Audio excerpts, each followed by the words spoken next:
Hello बच्चों.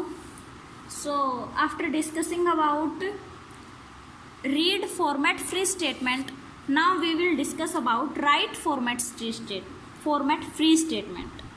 Write format free statement.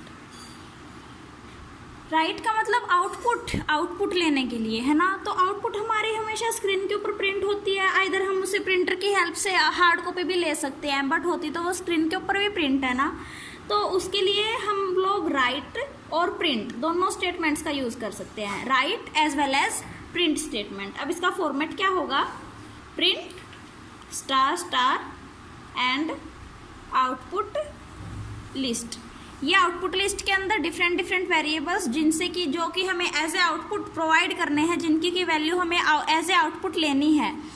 And right star star output list. इसके अंदर भी आउटपुट लिस्ट के अंदर भी डिफरेंट वेरिएबल्स जो कि हमें एज ए आउटपुट ऑब्टेन करने हैं. तो ये देखो इसके अंदर भी दो स्टार्स आए ना. First star in both of these statements is used for output device. Represent क्या रिप्रेजेंट करता है? ये आउटपुट डिवाइस कि हम लोग किस टाइप कौन से आउटपुट डिवाइस का यूज कर रहे हैं for obtaining the output. And the second star is used for format which will tell us the format to be specified, जो कि हमने फॉर्मेट डिसाइड किया है कि इस फॉर्मेट में हमें आउटपुट चाहिए. अब ये फॉर्मेट के बारे में हम लोग डिस्कस करते हैं फॉर्मेटेड स्टेटमेंट्स के अंदर. तो इसके लिए हम लोग देखते हैं format directed input output statements. Format directed input output statements. ठीक है. तो format directed input output statements के लिए सबसे पहले हमारा सिंटैक्स होगा स्टेटमेंट नंबर. उसके बाद लिखा होगा उस स्टेटमेंट नंबर के आगे format in capital letters, format and then the type of specification, set of specifications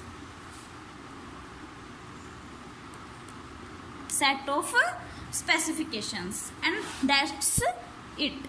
अब इसके लिए हम लोग एक बार देखते हैं कि जो ये स्पेसिफिकेशन का सेट है, सेट ऑफ स्पेसिफिकेशन है. अब हम लोग इस पार्ट के बारे में डिस्कस करेंगे. सेट ऑफ स्पेसिफिकेशन में हम लोग ये डिसाइड करेंगे कि हम कितना साइज का हमारा डाटा लेना चाहते हैं. मतलब साइज का मतलब क्या है कि हम लोग ऑलरेडी उसके लिए कंप्यूटर की मेमोरी में फॉर रिप्रेजेंटिंग इट्स आउटपुट हम लोग कितने बिट का डाटा उसके लिए स्टोर करना चाहते हैं, कितने कॉलम्स हम लोग उसके लिए स्टोर करना चाहते हैं. यहाँ पे हम विड्थ को रिप्रेजेंट करेंगे. अगर हम डाटा की विड्थ को 10 से रिप्रेजेंट करते हैं तो कंप्यूटर के अंदर ऑटोमेटिकली 10 कॉलम्स उस डाटा की आउटपुट के लिए स्टोर हो जाते हैं. चाहे हमारा डाटा अगर हमने आउटपुट में प्रिंट करवाया 5 कॉलम्स तक या 5 बिट का, तो बाकी की 5 डिजिट्स ऑलरेडी उसके लिए सेव ही रहेंगी. वो जो सेव है स्पेस होगा ना, वो ब्लैंक रह जाएगा. ठीक है. बट 11 डिजिट्स के डाटा को रिप्रेजेंट हम लोग नहीं कर पाएंगे बिकॉज हम लोगों ने ऑलरेडी कॉलम्स 10 बुक कर दिए हैं, मतलब कि स्पेस उसको 10 दे दिया है. ठीक है. तो अब इसके अंदर हम लोग बात करेंगे दो पार्ट्स की. First one is added descriptor. इसके लिए added specifies the type of data. क्या स्पेसिफाई करेगा? ये टाइप ऑफ डाटा. इसके अंदर देखो आई रिप्रेजेंट करेगा इंटीजर डाटा को, एफ रिप्रेजेंट करेगा रियल डाटा को, ई रिप्रेजेंट करेगा एक्सपोनेंट डाटा को, ए रिप्रेजेंट करेगा कैरेक्टर डाटा को. तो अब उसके बाद ये देखो ये आई एफ ई ए, तुमने 4 टाइप्स के डाटा के बारे में देखा. अभी हम लोग इसके बारे में डिटेल में स्टडी करेंगे कि आई को कैसे डिफाइन करेंगे, मतलब कि इंटीजर टाइप डाटा को कैसे डिफाइन करेंगे, इसका प्रॉपर फॉर्मेट. इसी तरह से रियल टाइप डाटा का proper format, exponential type data का proper format and then the character data का. ठीक है. तो इससे पहले एक बार हम लोग बाकी का जो मैंने कहा था कि सेट ऑफ स्पेसिफिकेशन के अंदर हम लोग ये देते हैं कि किस टाइप का डाटा हम लोग प्रिंट करवा रहे हैं, किस टाइप का वेरिएबल हम लोग प्रिंट करवा रहे हैं. एंड साथ में ये जरूरी नहीं है कि हम लोग जस्ट प्रिंट करवा रहे हैं, इसका हम लोग इनपुट भी देते हैं. ठीक है, इनपुट भी देते हैं, input as well as output. So it specifies what type of data to be inputted and what type of data to be outputted, to be taken. ठीक है, तो अब उसके बाद सेकेंड वन होगा field size. Field size, field size में क्या होगा कि टोटल पोजीशंस डिफाइन करेगा ये, डिफाइन टोटल पोजीशंस, जो कि हम लोग रिजर्व करेंगे। क्या करेंगे? रिजर्व करेंगे। किसके लिए? वेरिएबल्स के लिए, वेरिएबल्स की वैल्यूज के लिए। ठीक है, तो अब उसके बाद हम लोग ये बारी बारी से जो ये इंटीजर, फ्लोट, एक्सपोनेंशियल और कैरेक्टर डाटा है, एक बार इसके बारे में डिटेल में स्टडी करते हैं। तो अब आया मेरा, सबसे पहले आया रीड स्टेटमेंट का, मतलब कि इनपुट स्टेटमेंट का हम लोग यूज करेंगे। इनपुट स्टेटमेंट कौन सी स्टेटमेंट है? ये फॉर्मेट डायरेक्टेड है। कौन सी है ये?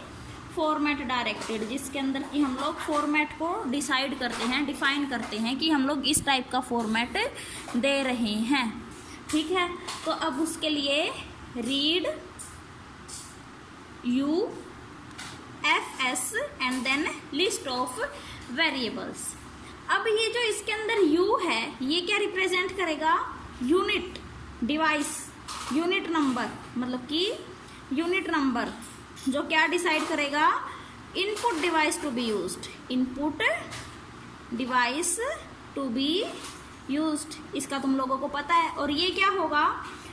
Format statement number, statement label number, format statement label number. अब रीड के फॉर्मेट के बारे में हम लोगों ने देख लिया, तो एक बार इसका कंप्लीट सिंटैक्स अब हम लोग देखते हैं। जैसे कि हम लोग देंगे read u fs list of variables, then fs syntax label number हम लोग यूज कर रहे हैं ना, fs फॉर्मेट, मैंने क्या कहा था कि फॉर्मेट आएगा कंप्लीट कैपिटल लेटर्स में, and then set of specifications, set of specifications. ये क्या है तुम्हारा? Read list directed, sorry format directed statement का सिंटैक्स हुआ। अब जैसे कि मैं दूं, अगर एक एग्जांपल हम लोग डिस्कस करते हैं, रीड यूएफएस की जगह मैं कुछ दे देती हूँ। जैसे कि मैंने दिया read input device, by default कुछ भी यूज़ होगा, हमें नहीं पता। रीड, हम लोग जस्ट फॉर्मेट के बारे में एक बार डिस्कस करते हैं। 10 ए बी क्या है? मेरे दो वेरिएबल्स हैं। 10 क्या है? मेरा स्टेटमेंट लेवल नंबर है। ये क्या है? बाय डिफ़ॉल्ट जो है इनपुट डिवाइस वो यूज़ हो जाएगा अपने आप से। तो अब उसके बाद यहाँ पे देखो ये क्या था? एफएस के अंदर क्या आएगा? Statement level number. Statement level number क्या है तुम्हारा? 10 है। 10 पे गया कंट्रोल, फिर क्या आएगा? फॉर्मेट कैपिटल लेटर्स में, है ना। उसके बाद S1 और S2। ये S1 S2 क्या है? मेरे फॉर्मेट स्पेसिफिकेशंस हैं, मतलब कि ये क्या डिफाइन कर रहे हैं कि इस टाइप का डाटा हम लोग यूज़ कर रहे हैं। अब एक बार इसके बारे में डिटेल में स्टडी करते हैं हम लोग। जैसे कि मैं सबसे पहले डिस्कस करती हूँ इंटीजर डाटा के बारे में, मतलब कि आई फॉर्मेट के बारे में, आई फॉर्मेट के बारे में। ठीक है, तो इसके लिए फॉर्मेट क्या होगा? IW, I represents integer and W tells about the width of integer to be used, width of integer to be used, मतलब कि इतने कॉलम्स, जितना हम लोग यहाँ पे स्पेस देंगे ना, जितने ही हम लोग विड्थ देंगे, उतने कॉलम्स हमारे इंटीजर डाटा के लिए ऑलरेडी सेव हो जाएंगे कंप्यूटर सिस्टम में। तो अब एक बार इसको एग्जांपल से डिस्कस करते हैं। इसके कुछ रूल्स भी होंगे। रूल्स क्या होंगे कि जो ये इंटीजर है ये विदाउट डेसिमल पॉइंट होना चाहिए। ठीक है, अब जैसे मैंने तुम्हें बताया था कि जो ये विड्थ है W, ये अगर हम लोगों ने जैसे 10 दिया है, तो अगर हम लोग 5 देते हैं डाटा, तो फिर बाकी के 5 मेरे ब्लैंक रह जाएंगे। बट हम लोग 11 डिजिट्स का डाटा कभी नहीं दे सकते after reserving 10 spaces in that. ठीक है, उसके बाद साइन बाय डिफ़ॉल्ट पॉजिटिव आएगा, और अगर साइन हमने नेगेटिव दिया है तो फिर उसको भी स्पेस दिया जाएगा। ठीक है, उसके बाद साइन हमेशा एक्सट्रीम लेफ्ट पोजीशन पे आता है। एक बार अब इसका एग्जांपल देख लेते हैं। जैसे कि मैं देती हूँ read star 10 A B and then 10 के अंदर मैंने दिया फॉर्मेट। ये दो वेरिएबल्स थे ना, अब इनका फॉर्मेट डिसाइड करूंगी मैं कि क्या होगा, I5 एंड I6। मतलब कि फर्स्ट ये देखो ये फॉर्मेट है ना, रिस्पेक्टिवली वेरिएबल्स के लिए सेव हो जाता है। ए है, इसके लिए स्पेस हो गई मेरे 5 रीजर, इंटीजर टाइप का है ए, और जिसके लिए 5 कॉलम स्टोर हो गई। बी है, वो भी इंटीजर टाइप का है और इसके लिए 6 कॉलम्स स्टोर हो गए। तो अभी जैसे कि हम लोग रिप्रेजेंट करना चाहते हैं कि a is equal to 3564 and b is equal to 859। तो ये कैसे रिप्रेजेंट हो जाएगा, मैंने कहा था कि एक कॉलम्स 1 2 3 4 5 6, ये 6 कॉलम्स एक बार हम लोग मोटा मोटा लेके चलते हैं। तो ए के लिए मैंने बोला कि 5 कॉलम्स रिजर्व हो जाएंगे, किसके लिए, ए के लिए। तो कैसे रिप्रेजेंट हो जाएगा ये 3 5 6 4, एक कॉलम तुम्हारा ब्लैंक रह गया। ये जरूरी नहीं है कि ये एक्सट्रीम लेफ्ट से स्टार्ट हो, राइट से भी स्टार्ट हो सकता है, उल्टा, मतलब कि 4 6 5 3, फर्स्ट वाला भी ब्लैंक रह सकता है, ठीक है। उसके बाद जैसे कि ये है बी है, इसके लिए 6 कॉलम्स रिजर्व हो जाएंगे, है ना। तो 859 यहाँ से भी आ सकता है, बीच से भी रिप्रेजेंट कर सकते हैं और पीछे से भी आ सकता है, ठीक है। अब उसके बाद फॉर्मेट, एफ फॉर्मेट के बारे में हम लोग डिस्कस करते हैं। किसके बारे में डिस्कस करते हैं, एफ फॉर्मेट के बारे में। तो fw.d ये होगा इसका सिंटेक्स। f is telling about it is an real number, w is the width of that number and d representing the decimal places after the decimal point. क्या रिप्रेजेंट करता है ये, decimal places to be reserved after the decimal point. तो एक बार rules वही same होंगे जो मैंने ऊपर कहा था इंटीजर के लिए, बस रियल के लिए क्या रूल्स होते हैं ये हम लोग पहले डिस्कस कर ही चुके हैं, तो मैं वो सब नहीं डिस्कस करूंगी। तुम लोग एक बार देख लेना उसको नोट्स प्रोवाइडेड में, और अगर कोई डाउट आता है तो पूछ लेना, ठीक है। जैसे कि रीड, वही एक एग्जाम्पल लेके चलती हूँ मैं, रीड *5 AB। अब मैं यहाँ पे AB को एज ए रियल ट्रीट कर रही हूँ, and then 5 format F8.3 and F9.2। तो ये देखो ए के लिए तो टोटल वीड स्पेसिस हो गए, टोटल कॉलम्स मेरे 8 रिजर्व हो गए, जिनमें से कि एक कॉलम का तो स्पेस डेसिमल पॉइंट खा जाएगा का मेरा मतलब है ये रिजर्व कर लेगा, एंड बाकी के 3 डेसिमल पॉइंट्स भी इसी के अंदर आ गए, तो टोटल 8 कॉलम्स का स्पेस इसके लिए रिजर्व हो गया। इसी तरह से बी के लिए टोटल 9 कॉलम्स का स्पेस रिजर्व हो गया, जिसमें से कि एक तो ले लिया डेसिमल पॉइंट ने और 2 रिजर्व हो गए मेरे डेसिमल पॉइंट के बाद की 2 डिजिट्स ने। तो अभी जैसे कि मैं प्रिंट करवाना चाहती हूँ, अगर एक बार पहले हम लोग स्पेस रिजर्व कर लेते हैं, 1 2 3 4 5 6 7 8 9, ये 9 कॉलम्स हो गए, ठीक है। अब जैसे मैं ए को प्रिंट करवाना चाहती हूँ एज ए 359.2 और बी को प्रिंट करवाना चाहती हूँ 59.38, ठीक है।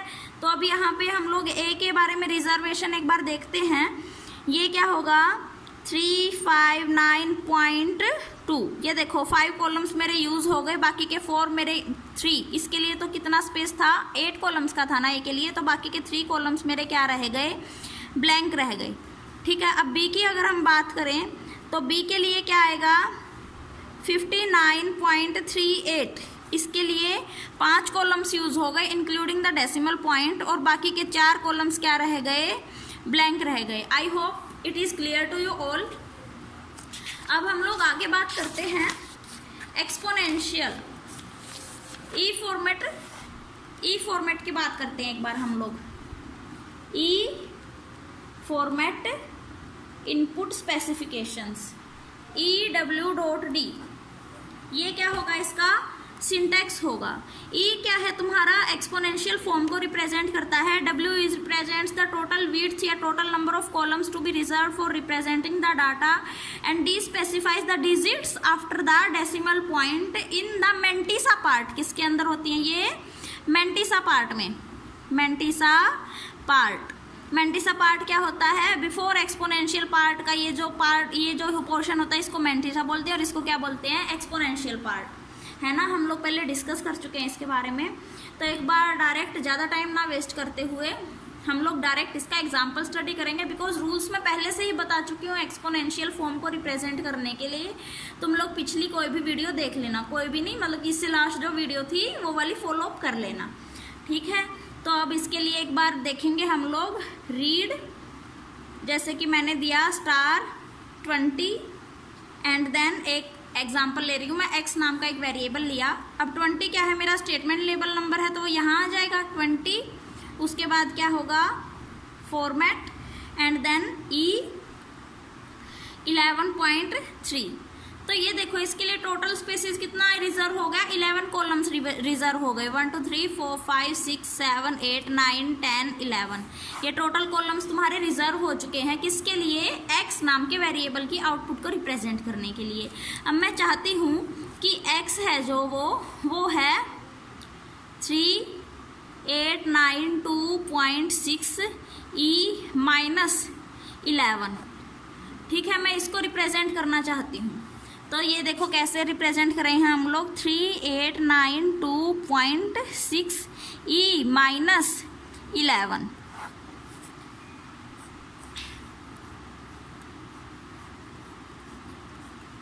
एक कॉलम एम्प्टी रह गया, ब्लैंक स्पेस, बाकी all 10 columns are reserved for representing this x, ठीक है। तो अब उसके बाद हमारा एक फॉर्मेट आता है ए कैरेक्टर, ठीक है। उसका हम लोग राइट फॉर्मेट के अंदर यूज़ करेंगे। राइट इनपुट के अंदर बस यही 3 फॉर्मेट्स का यूज़ किया जाता है, उसका भी यूज़ तो किया जाता है बट आउट ऑफ सिलेबस है अभी हमारे लिए, ठीक है। तो इनपुट के आउटपुट के लिए हम लोग जो फॉर्मेट फॉलो करते हैं उसको हम लोग एक बार देखते हैं। आउटपुट के लिए राइट का यूज़ किया जाता है ना, एज यू वेल नो। तो write UFS and list of variables and then FS format same to same read की तरह, ठीक है। और सेट ऑफ स्पेसिफिकेशंस, क्या डिफरेंस है कि रीड की जगह राइट आ गया, बाकी सारे के सारे रूल्स सेम होंगे जो हमने रीड फॉर्मेट के अंदर पढ़े हैं सारे के सारे। तो इसीलिए ना ही तो मैं तुम्हें इंटीजर का समझा रही हूँ अभी, ना ही मैं तुम्हें रियल का समझा रही हूँ, और ना ही मैं तुम्हें एक्सपोनेंट का समझा रही हूँ, बिकॉज हम लोग रीड में इसे कर चुके हैं। तो सेम वही बात मैं फिर से कहूँगी, एक बार जो तुम्हें नोट्स मैंने दिए हैं ना, PDF सेंड की है, उससे देखना। अगर प्रॉब्लम आती है तो फर्दर हम लोग इसको जब हमारी कल क्लास लगेगी तो उसमें डिस्कस कर लेंगे, ठीक है। तो अब उसके बाद इसमें बस मैं एक ही का यूज़ करूँगी जो कि होगा ए फॉर्मेट का यूज़ किया जाता है कैरेक्टर्स की रिप्रेजेंटेशन के लिए। किसकी रिप्रेजेंटेशन के लिए, कैरेक्टर्स की रिप्रेजेंटेशन के लिए, जैसे कि ए, ठीक है, क्या ए। तो ये क्या होगा, कैरेक्टर टाइप को डिफाइन करेगा। उसके बाद ए के साथ अगर हम लोग यहाँ पे एन लेंगे तो ये डिफाइन करेगा कि इस कैरेक्टर की लेंथ कितनी होगी, क्या लेंथ कितनी होगी। जैसे कि हम लोग डायरेक्ट एक बार लेते हैं, राइट *20 एंड एज नाम का एक वेरिएबल मैंने ले लिया, ठीक है।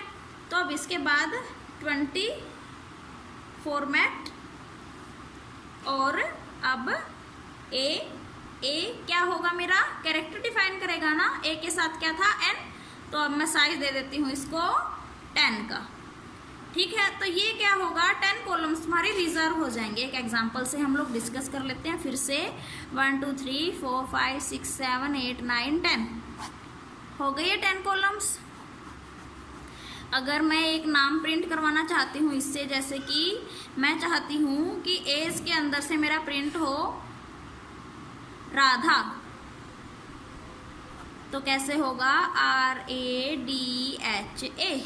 बाकी के 5 कॉलम्स मेरे ब्लैंक रह जाएंगे। दैट्स इट, बहुत इजी है ना, कोई डिफ़िकल्टी नहीं है। अगर फर्दर किसी बच्चे को डिफ़िकल्टी है तो हम लोग क्लास में एक एक बात को डिस्कस करेंगे कल की क्लास में, ओके।